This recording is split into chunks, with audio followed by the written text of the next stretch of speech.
चोपडा शहरातील डॉक्टर बाबासाहेब आंबेडकर नगर येथे लग्न समारंभात झालेल्या ऑनर किलिंगच्या घटनेनं संपूर्ण महाराष्ट्र हादरलाय। एका निवृत्त PSI बापानं आपल्या मुलीवर भर लग्नात घुसून गोळीबार केला। या हल्ल्यात मुलीचा जागीच मृत्यू झालाय। ही घटना जळगाव जिल्ह्याच्या चोपडा या ठिकाणी घडली आहे।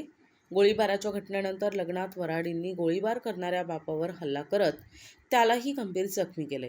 त्याला उपचारार्थ जिल्हा रुग्णालयात दाखल करण्यात आले।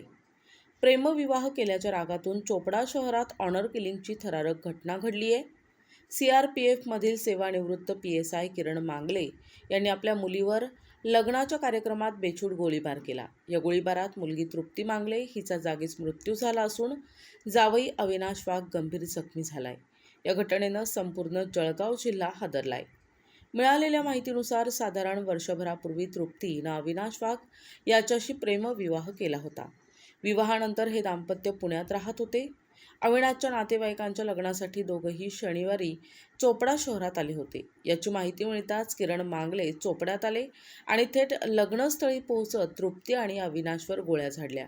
गोळीबारात तृप्ती वाघचा जागीच मृत्यू झाला, तर अविनाश वाघ हा गंभीर जखमी झालाय।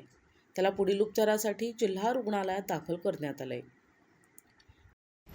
10:15 वाजता चोपडा शहरामध्ये एका लग्नाच्या कार्यक्रमामध्ये एकाने एका मुलावरती गोळीबार केलेला आहे। याचा मागचा इतिहास असा आहे, अविनाश वाघ म्हणून हे मुलगा पुण्यात राहणार आहे आणि तृप्ती वाघ म्हणून ह्या मुलींसोबत लग्न केलं होतं 1 वर्षापूर्वी आणि दोन्ही लग्न करून पुण्यात राहायला गेले होते आणि ह्या लग्नाला मुलींचं वडिलांना विरोध होता आणि तेव्हापासून त्यांचा विरोध चालूच होता आणि आज ही मुलांचं नातेवाईकांचं इथं लग्न असल्यामुळे हा मुलगा अविनाश आणि तृप्ती दोघा इथं चोपडा शहरामध्ये आल्या होत्या। याविषयीचं माहिती या मुलींचं वडील किरण मांगलेला माहिती पडले होत्या आणि इथं शिरूरला राहणार असल्यामुळे शिरूरचा आणि चोपडाचा साधारणपणे अर्धा-पाऊण तासाचा रस्ता आहे। तो इथं आले आणि डायरेक्टली त्या मुलांवरती आणि मुलींवरती फायर केलेले होते आणि फायर केले की ते मुली स्पॉटवरच डेथ झालं, मुलांना जखमी झालेलं आहे आणि जे आरोपी आहे किरण मंगले त्यालाही देखील म्हणजे ते पब्लिकने पकडून मारहाण केलं होत्या आणि किरण मंगले हा रिटायर्ड PSI म्हणून माहिती पडत आहेत। CRPFमधून रिटायर झालेला आहे आणि त्यांच्याकडे एक लायसन्स वेपन आहे। ते लायसन्स वेपनमधूनच त्यांनी फायर केला अशा प्रथमदर्शी माहिती पडत आहे। आणखीन इन्व्हेस्टिगेशन करते आणि काय डिटेल असेल तर आपल्याला सांगण्यात येईल। सर त्यांच्यासोबत अजून कोणी होतं का आणि त्यांना काही ताब्यात घेण्यात आलेलं आहे?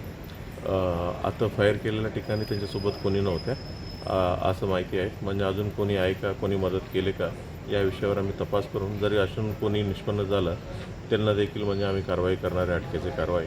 आता सध्या FIRचं दाखल करण्याची प्रक्रिया चालू आहे, स्पॉट पंचनामा आणि इतर गोष्टी चालू आहे। सर एकूण किती राऊंड फायर झाले? गोळी लागली मुलीला गोळी लागली का सर? ती माहिती एकूण किती राऊंड फायर झाले सर? आम्हाला अजून एक्झॅक्टली सांगता येत नाही। आता साधारणतः तिथं 3 पुंग्या भेटलेल्या आहे, कॅटरीज भेटलेलं आहे। मग अजून किती फायर झाले का या सर्व गोष्टी तपासात निष्पन्न होईल। NTV news Marathi, Chopda, Jalgaon.